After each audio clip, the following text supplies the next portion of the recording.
research in April in 2024 this year. And we did a total of 2,000 sample base, and we got a total of about 1,500 in China and 500 in Hong Kong.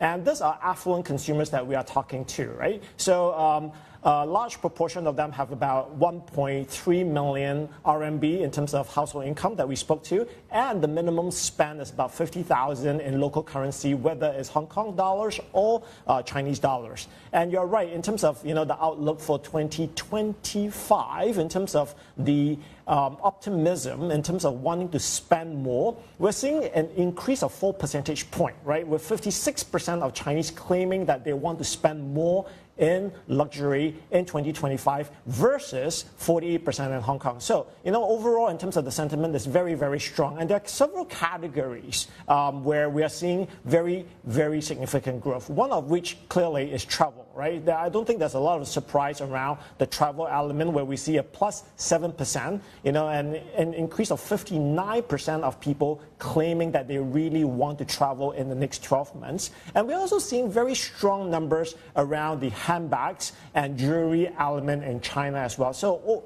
all in all, in terms of the upbeat sentiment, in terms of large category spending, we're still seeing strong desire in that particular space.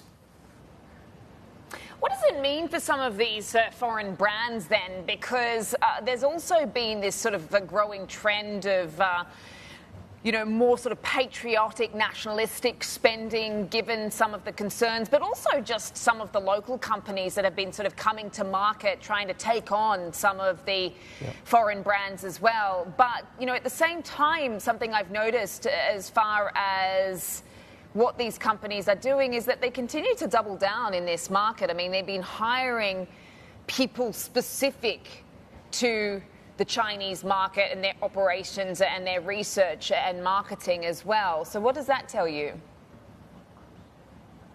Well, it's interesting you ask that question because, over the years, we've seen an increasing trend with Chinese consumer really wanting to buy Chinese brands. And this year, Chinese luxury brands in terms of preference or most preferred has actually outperformed French brands, right? So 33% of Chinese consumers said that they want to buy a Chinese brand in the next 12 months versus 29% French brands in the last 12 months. So this, again, is really interesting in terms of, the shift from what we see in the past. However, in contrast to Hong Kong is still very much, leaning towards the French and Italian, with 31% wanting French, 24% wanting Italian, and only 18% preferring Chinese brands. So you can see that, there's this shift between these two elements in terms of wanting the different brands. And in terms of wanting to buy more Chinese brands, right, we are seeing a very, very large proportion of Chinese consumer with 54% wanting to buy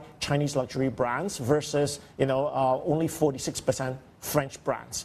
And in terms of luxury watch, and this is a category that we are very, very surprised with, 73% indicated that they want to buy a luxury watch in the next 12 months, and 54%, an increase of 1 percentage point, wanting to buy Chinese luxury fashion.